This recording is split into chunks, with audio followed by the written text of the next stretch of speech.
What is up, YouTube family? I am so hyped to do this video because over the last few weeks I've picked up a bunch of sneakers that I haven't yet showcased on the channel. One of them, in my opinion, is one of the best Nike SB Dunks we've seen in a long time. We also got a brand new colorway of one of my favorite Nike shoes, period, and also a shoe from a brand that I've never talked about on this channel before, but they make some of the coolest shoes out there, period. So I can't wait to get into it. Let's go. Starting off with a pair of Nikes. We know Nike has really brought back the Zoom Vomero 5 this year. They are one of my favorite Nike sneakers, and now Nike has released these. This is the Zoom Vomero 5 in the Photon Dust colorway, but they might as well have called it the Chromero 5s. These are just exquisite. It's definitely giving me some Asics vibes with those silver panels on the upper, but these are just way more shiny. Like, look at that swoosh. It is super reflective. It's almost like a mirror on your shoes. So if you didn't see yourself in a Vomero 5 before, well, now you can. Besides the chrome details, I really like the rest of the shoe as well. It's got this super clean, light silver color on the mesh panels. You got those hits of black on the midsole and on the outsole, and a bit of eggshell white thrown in on the midsole as well. It's just a very clean and cohesive colorway, so those chrome details don't really make the shoe too loud. One thing I noticed that's actually different with these shoes are the laces. You'll notice the laces on these are just very, very thick. I also have this oatmeal colorway, and when you compare the laces of these shoes side by side, you'll notice this Photon Dust pair has much thicker laces. I've also talked endlessly about just how comfortable the Chromero 5s, I already started calling them Chromeros. I mean the Vomero 5s. They are, in my opinion at least, the most comfortable Nike shoe out there. One last thing I noticed with this shoe is that when I looked on StockX, I noticed that these were actually reselling in a lot of sizes. Yeah, they are pretty much sold out everywhere, which is definitely telling me that the Vomero 5 is starting to become much more popular. Staying with Nike, now this pair for me is the best Nike SB Dunk we've seen in a long time, and that is this. This is the Nike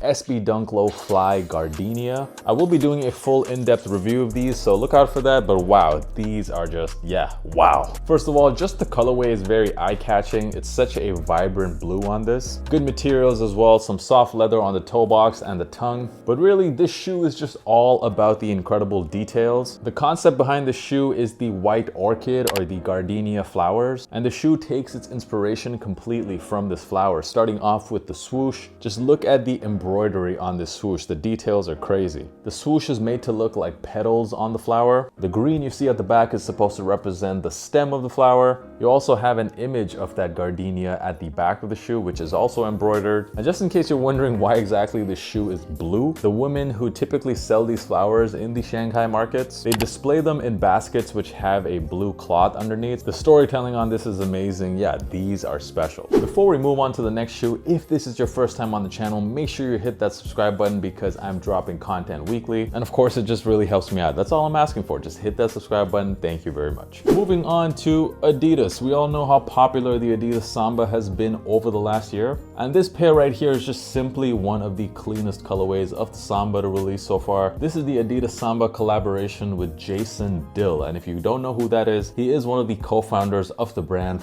Awesome, which is a skateboarding brand. I had to actually bleep out that name because I might get demonetized. You can see we got his signature on the tongue of the shoe done in gold lettering, but the rest of the shoe is, yeah, just very clean. And what sets this shoe apart is the midsole. I haven't really seen this before on an Adidas Samba, but this pair comes with an icy blue midsole, which definitely the more you wear it over time, you'll see it start to yellow. So it's gonna add a whole different character to this shoe. Really liking the leather that you get on this shoe as well. It's really soft. It's definitely better than the regular Sambas. And I think this is a perfect pair if you were considering buying yourself maybe that OG colorway of the Samba, the core white color, which is definitely quite common and popular. With this pair, it is a similar colorway, except you'll notice the toe box is actually done in white this time. You don't get that gray colored suede toe box, which in my opinion actually makes this an even cleaner shoe. So this is like, even though it's a collab sneaker, it's pretty much a perfect everyday shoe that you can wear all summer. Definitely fire. If you were on the fence thinking of whether or not to buy a pair of Sambas, I think this could be a good first pair.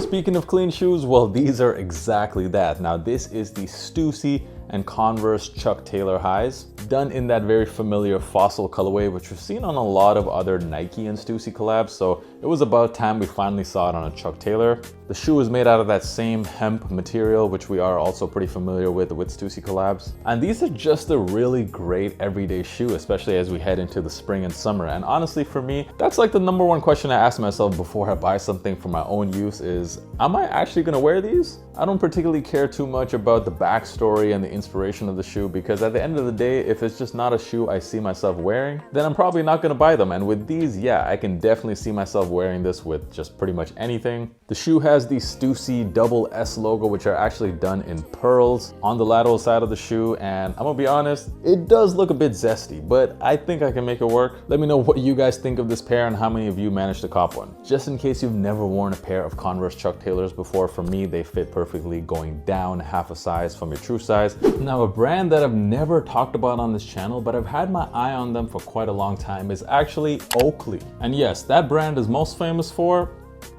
these. You definitely know Oakley for their sunglasses, but actually back in the 90s, they used to make sneakers, but they stopped doing so because, well, they weren't making much money at it. Then a couple of years ago, streetwear label Braindead worked with Oakley to bring back some of the sneakers from their archive, including the Chop Saw and also these. So this is the Oakley Flesh Sandals. Yeah, not only is that a crazy name, this is a crazy looking shoe. I've been wanting a pair of these for a while, but pretty much every time they release, they sell out very fast. But thankfully, 3 new colorways recently released, including this pair. So this is the Sand colorway, which actually sold out pretty much immediately from the Braindead site. But luckily, I managed to cop my size. And I was so happy to get a pair of these. You guys know how much I like weird looking shoes. And these are like minimalistic, but also very futuristic looking at the same time. The outsole on these definitely reminds me somewhat of a Yeezy 500, and also very minimal branding on the shoe. It kind of just lets the design speak for itself. They're also surprisingly very comfortable, and if you guys were thinking of copying one of these, I got these in my true size and they're just so comfortable on feet and fit perfectly true to size. I think I'm actually going to be getting a lot of use out of this spring. So let's move on to the next shoe, and yes, I will take off my glasses now. Next, I got to give a shout out to the brand No Two Ways for sending these over. I think this brand is really cool. It is a UK based brand, and it was started by a very popular influencer over there by the name of Calix. And I really like what they've done so far with the brand. They've put out shoes that manage to look very distinct. The outsole, especially on all their shoes, are just quite big and very aggressive looking. And they've sent me their latest pair right here, which is the ARW. It's actually quite different from some of the other pairs because this one has a knit upper, which is perfect as we're going into the hotter months right now. They are available right now on the No True Ways website. For sizing, I go perfectly with true to size on these. And what I really like about this brand is just how affordable the shoes are. So these retail for £100. Big fan of this brand. Check this out. This is the ARW once again. And my last sneaker pickup is actually a pair of Vans. I'm excited about these. These are the Vans New School, or you can call them the Puffy Vans or the Fat Vans. These just look so cool. They got this super puffy tongue, and also that stripe that you see on the side is more puffed up. It's almost like a Nike SB version of a Vans Old School. And no, this isn't like a brand new shoe from Vans. In fact, these released all the way back in the 90s and they weren't that popular. Vans tried to re-release them in 2016, and once again, they just didn't hit the same. Then last year we saw this collaboration, the Imran Potato New Schools, and that's when people were really, their eyes opened to what a new school was. And what can I say, these look sick. I really like this navy colorway the most, so I went ahead and copped these, but they also have the black version available, and they're pretty much widely available. It's not like these are, hype or reselling for much. You can get them pretty much anywhere. And Vans, of course, are great because it's a under $100 shoe, and there's just not too many of those anymore. I love these. I'll be wearing these a lot in the summer because Vans are one of my favorite pairs of shoes to wear with shorts. In case you guys are wondering about sizing, so it depends how you want to wear the shoe. So I choose to wear them with the laces untied. And if you wear them this way, then I definitely think you can just get your true size and it should fit fine. But if you want to tie the laces up and just be more snug, then I would suggest going up half a size because That tongue is definitely quite fat. Let me know down in the comments what do you guys think about the puffy Vans. And that's about it. If you guys wanted full reviews of any of the shoes I talked about in this video, let me know in the comments. And also let me know if you guys just generally like this type of unboxing video, because I do buy a lot of shoes that I don't even get the time to cover on this channel and do individual videos for. So sometimes doing an unboxing video is just a better option. And thank you guys so much once again for watching this video and for supporting my channel. I will catch you guys in the next one. Peace.